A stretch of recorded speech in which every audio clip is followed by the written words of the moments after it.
Pourquoi les applications comme Grindr, Hornet, Gay Romeo et toutes les autres te rendent malheureux? Pourquoi ces applications de rencontres accentuent le fait que tu te penses moche?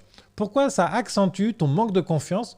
Pourquoi ces applications te font croire à tort que tu ne rencontreras jamais l'amour de ta vie, que tu vas pouvoir faire des belles rencontres amicales ou simplement avoir un amant, une amant géniale? Pourquoi ces applications finalement te rendent toujours et te mettent toujours dans des états émotionnels pas agréables? Pourquoi elles détruisent, elles sabotent ton moral quotidien, ta joie de vivre, etc.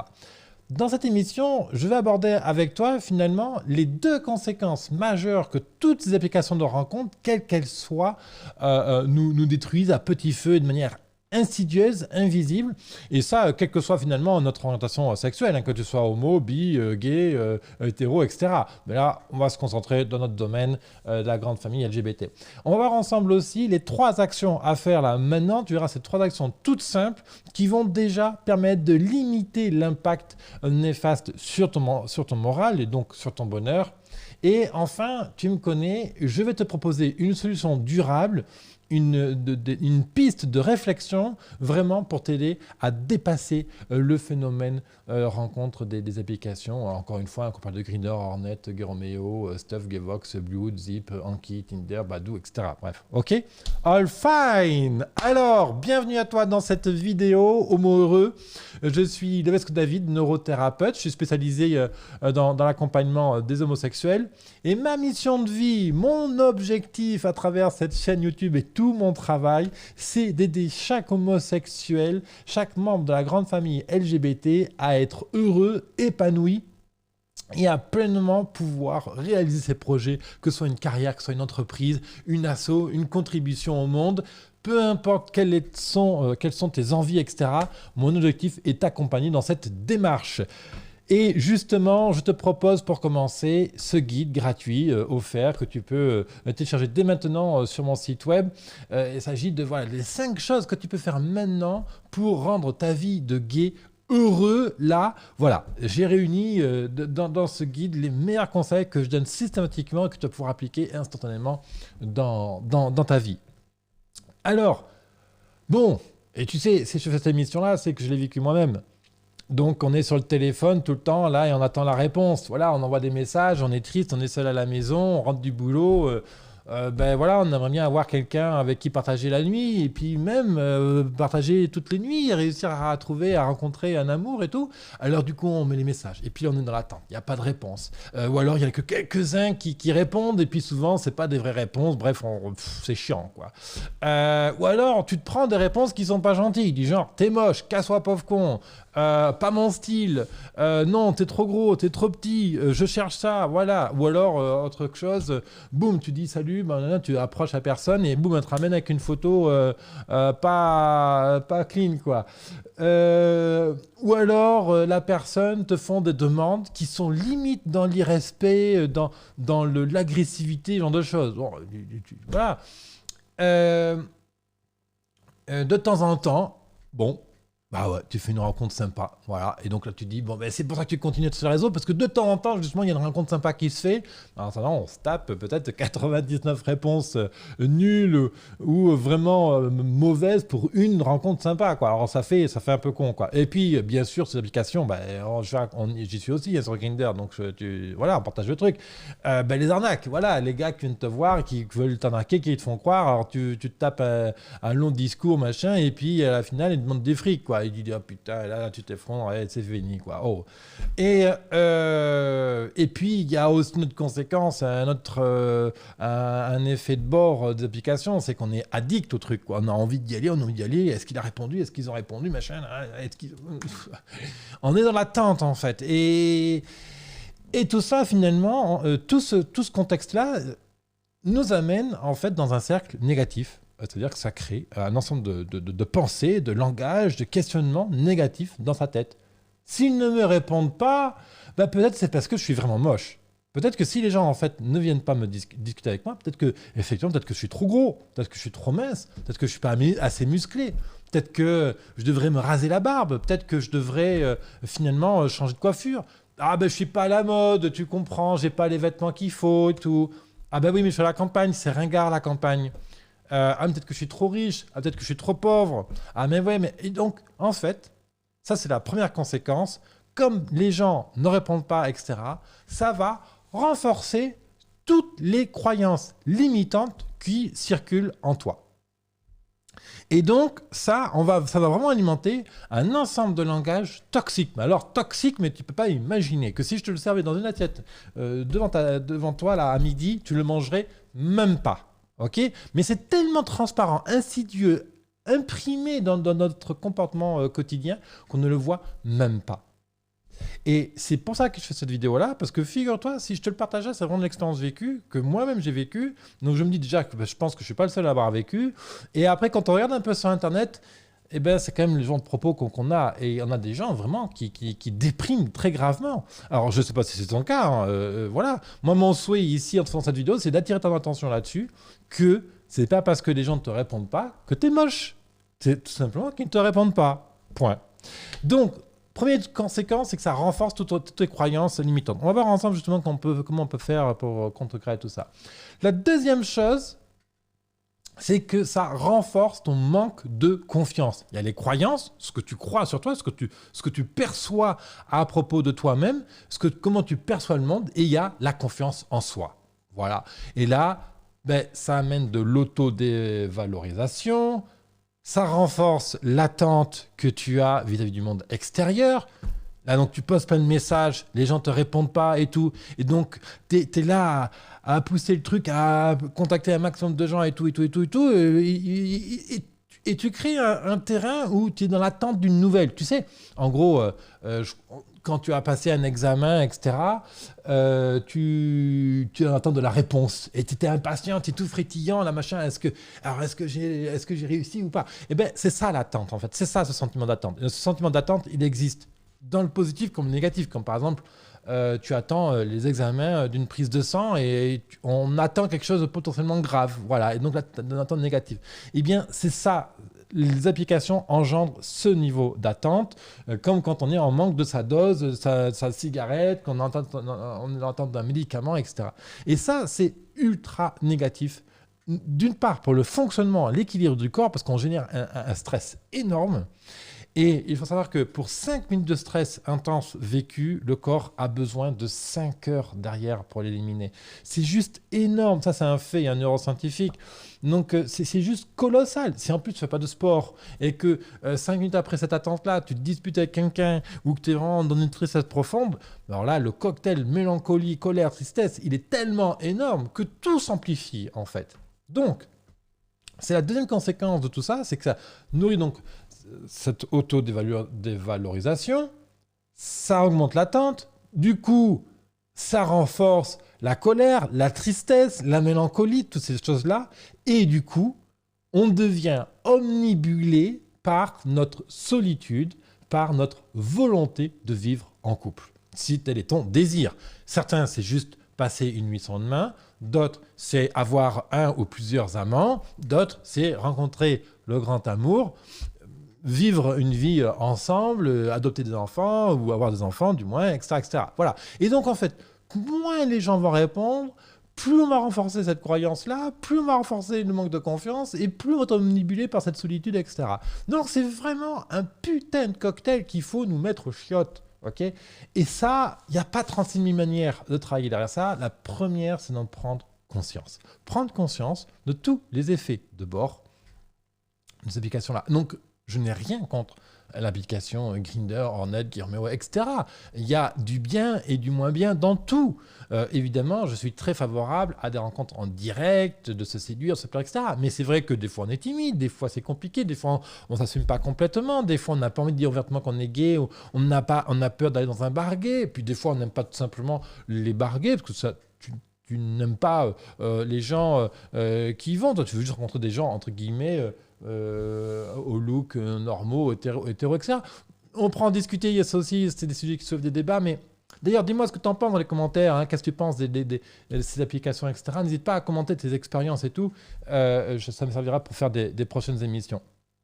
Donc, on va aborder ensemble les 3 actions de base, 3, hein, voilà, 3 actions de base que je peux te montrer. Juste avant, je te propose tout de suite d'aller récupérer le guide 5 choses à faire pour être un gay heureux. C'est un guide vraiment pas à pas. Tu verras, c'est très pragmatique pour t'aider à être épanoui et réaliser tes projets. Tu as le lien dans la description de YouTube. Alors, première solution, la plus radicale, certes, mais la plus efficace, parce que c'est elle qui va t'amener les plus beaux apprentissages, les plus belles leçons dans ta vie. Et encore une fois, hein, quel que soit ton âge, le pays où tu vives, etc., c'est de supprimer ces applications. Il n'y a pas de secret, c'est comme Facebook, c'est comme tous les réseaux sociaux, ça nous rend addicts et ça nous rend malades. Alors, je sais, c'est la solution la plus extrême. Moi-même, je l'ai partiellement fait. Il y a eu des moments où effectivement j'ai complètement supprimé mes applications. Et des moments, bon, ben oui, moi je vis un peu dans l'arrière-pays. J'ai pas de bar, etc. autour de chez moi. Donc c'est vrai que voilà. Si tu as la chance de vivre dans une grande ville, Bruxelles, Montpellier, Paris, peu importe, tu vois, une grande ville. Tu as plein d'établissements gays, que ce soit des bars, que ce soit des clubs, tu as plein de trucs.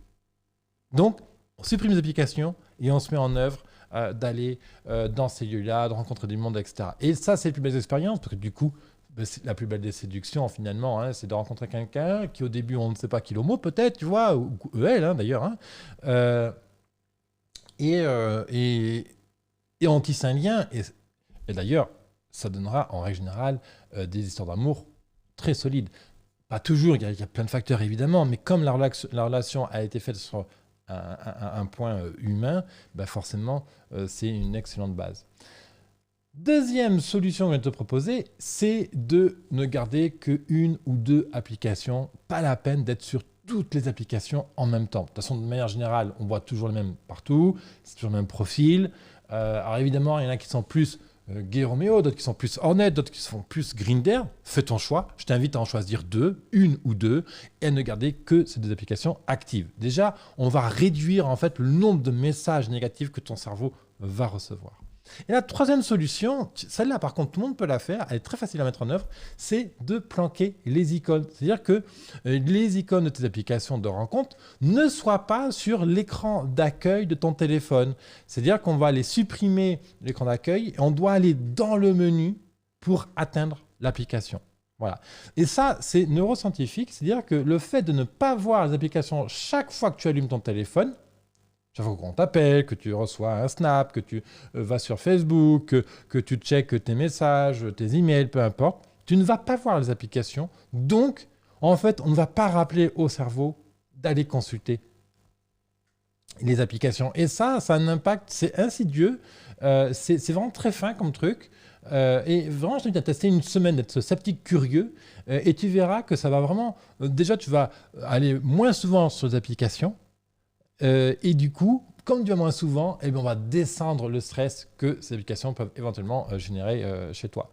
Donc, on planque les icônes et après, dans ce sens-là, on va supprimer toutes les notifications. C'est-à-dire 0 notification quand quelqu'un t'écrit, t'envoie un message, te répond, te met un cœur ou comment on appelle ça, un tap. Voilà, tu vois, aucune notification. Et du coup, là, on est vraiment à 0 stimuli de l'extérieur et tu reprends le contrôle sur qu'est-ce qui vient t'interrompre dans ta vie ou pas. Et maintenant, j'ai envie d'aborder avec toi la grande solution que je vais te proposer dans cette émission pour vraiment t'aider à développer un bien-être et être bien vis-à-vis de ces applications pour que ces applications n'aient pas ce putain de pouvoir de renforcer tes croyances, ta limitation, de dévaloriser la confiance en toi, etc. Donc déjà, la première chose que je vais te dire, n'associe plus le fait qu'on te réponde négativement ou qu'on ne te réponde pas à ta valeur. Ça, c'est le premier truc. C'est-à-dire que notre cerveau, quelque part, peut être tenté de dire parce que les gens ne me répondent pas ou me disent non, alors je ne vaux rien. On appelle ça un biais cognitif, c'est un raccourci en fait. Comme sur 100 demandes d'amis, de messages, 100 bonjours que tu as envoyés, tu as reçu 90 non ou des non-réponses, alors tu penses, ton cerveau va faire le raccourci que tu es nul. Déjà, on coupe ça. Ok ?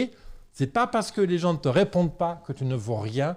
On va plutôt dire que la réponse, la non-réponse à ma demande appartient à l'autre. Moi, j'ai fait ma part du business. Ma part du business, ma part d'action, c'est d'aller vers toi et te proposer de discuter ensemble. Toi, en face, tu es libre d'accepter comme de refuser. Dans la vraie vie, c'est ce qui se passe. Quand tu es dans un bar, tu proposes à quelqu'un de boire un verre, il te dit non. C'est OK, tu respectes. Et bien sur Grindr, sur Hornet, etc., c'est la même chose. Sauf que notre cerveau il fait autre chose, il pense à autre chose. OK? Et donc, on fait dissociation entre la réponse et toi. Toi, tu as fait ta part d'action. Si l'autre ne veut pas te renvoyer l'énergie, c'est OK. À partir du moment où on fait cette dissension, cette scission, je voulais dire, pardon, cette scission entre moi, ce que j'ai fait et ce que les autres font, ce que les autres font ne m'appartient pas, ben déjà, ce que les autres font ou ne font pas m'atteint beaucoup moins. Deuxième solution, action que je te propose, réflexion même, c'est je prends conscience de ma valeur. C'est vrai que dans le milieu homo, on a tout un tas de bordel dans la tronche, dans la société, qui nous pourrit notre estime de soi, la confiance qu'on se donne. Déjà, pour beaucoup d'entre nous, le fait d'être homo, c'est pas bien. On entend des jugements autour de nous, des insultes, des trucs comme ça qui nous attaquent directement, qui sont corrosifs. Ensuite, il y a peut-être que tu as quelqu'un d'homophobe vraiment autour de toi, etc. Donc tout ça, ça va renforcer le fait que peut-être que tu ne penses pas être bien une nana ou un mec cool, avec de la valeur, que tu saches faire quelque chose, etc. Peut-être que tu te trouves trop gros, trop petit, trop grand. Peut-être que tu penses que ta bite n'est pas assez grosse. Peut-être que tu penses à trop de poils, pas assez de poils.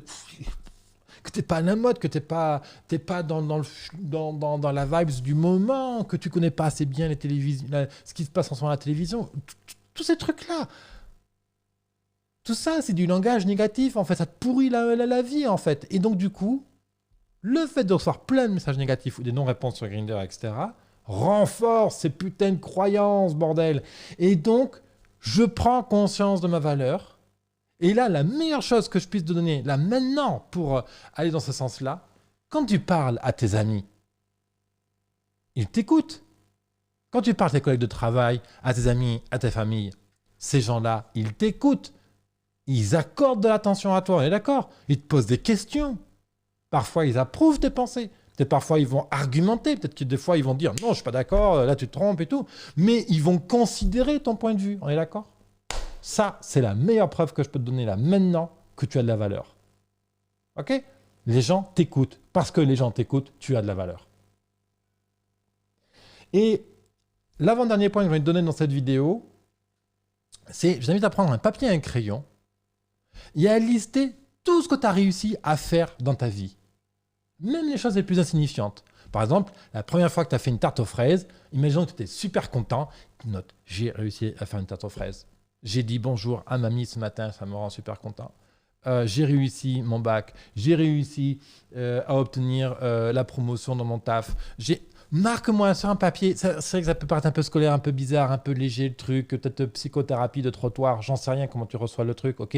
Mais j'invite vraiment à te prendre au jeu et à lister tout ce que tu as réussi dans ta vie. Ça, en fait, ni plus ni moins, pour te prendre conscience, parce que le fait quand on écrit, il y a des choses spéciales qui se passent. Quand on prend le temps d'écrire ces trucs-là, on l'imprime dans le cerveau et c'est ça qui est magique. Quand on prend le temps d'écrire, si tu prends par exemple 10 minutes à lister tout ce que tu as réussi dans ta vie, ou ces derniers mois, tu vois, eh bien ton cerveau en fait, renforce les connexions vis-à-vis de ça.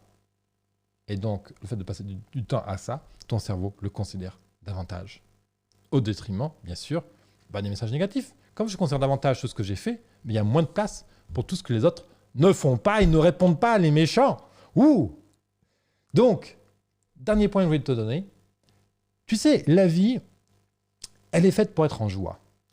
On est sur Terre parce que nous avons un jour reçu de l'amour. Nos parents se sont aimés. Ils nous ont conçus. Et on est né sur cette terre dans l'amour.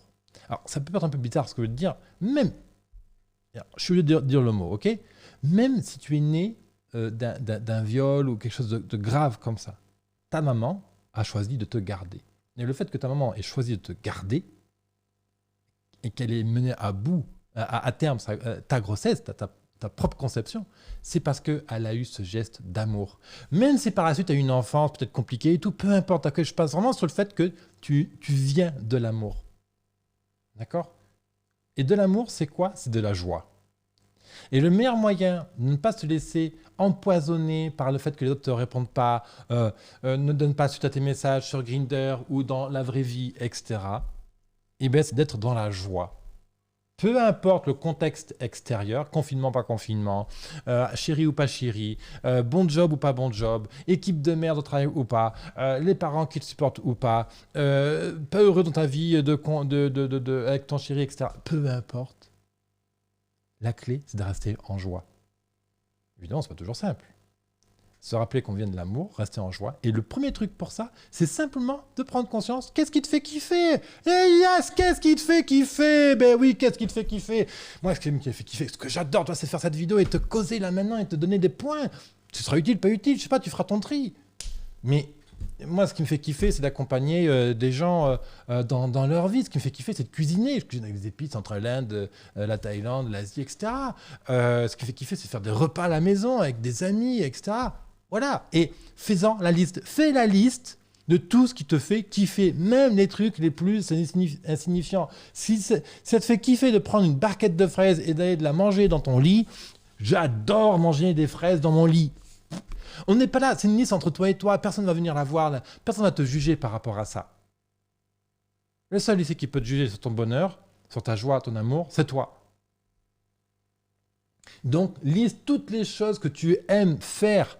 Et du coup, derrière ça, c'est le super conseil qui pourra conclure cette vidéo. Quand on prend conscience vraiment de ce qui nous fait kiffer, les activités qu'on aime faire, ces choses qu'on aime faire au quotidien qui nous rendent pleinement et entièrement joyeux, qui renforce notre amour, notre estime, donc qui balaye d'un revers les croyances limitantes et qui accueille ces croyances qui nous poussent, qui nous portent, et bien du coup, tu peux aller faire ces activités-là, et comme tu fais ces activités-là, qu'est-ce qui se passe dans ton vie ? Eh bien, on va rencontrer du monde. Donc voilà le meilleur moyen de contrer ces applications Grindr, Hornet, Gay-Romeo, etc. pour être vraiment dans la vraie vie, rencontrer des gens autour de nos passions, de ce qui nous fait kiffer, et donc potentiellement de rencontrer tes plans d'un soir, des amants, ton chéri, bref, quoi, les amis, les gens que tu as envie d'avoir autour de toi, quoi. All good ? Ok, parfait. Alors, pour continuer en beauté, je t'invite à t'abonner sur ma chaîne YouTube, à mettre un pouce bleu en l'air là, ou même si t'as pas aimé, mais un pouce vers le bas d'ailleurs, hein, à mettre en commentaire, mais surtout, télécharger ce guide, les 5 choses à faire maintenant pour être un gay heureux. Ça se passe sur mon site web, tu as le lien dans la description. Et justement, je t'aide à aller plus loin dans cette démarche. De toute façon, je pense que si tu as regardé cette vidéo jusqu'ici, c'est que ce que je t'ai apporté là aujourd'hui t'a aidé dans ta vie. Donc voilà, partage-le. Je te retrouve tout de suite dans ce guide et bien sûr dans une prochaine émission Homo Heureux. Merci à toi, à bientôt.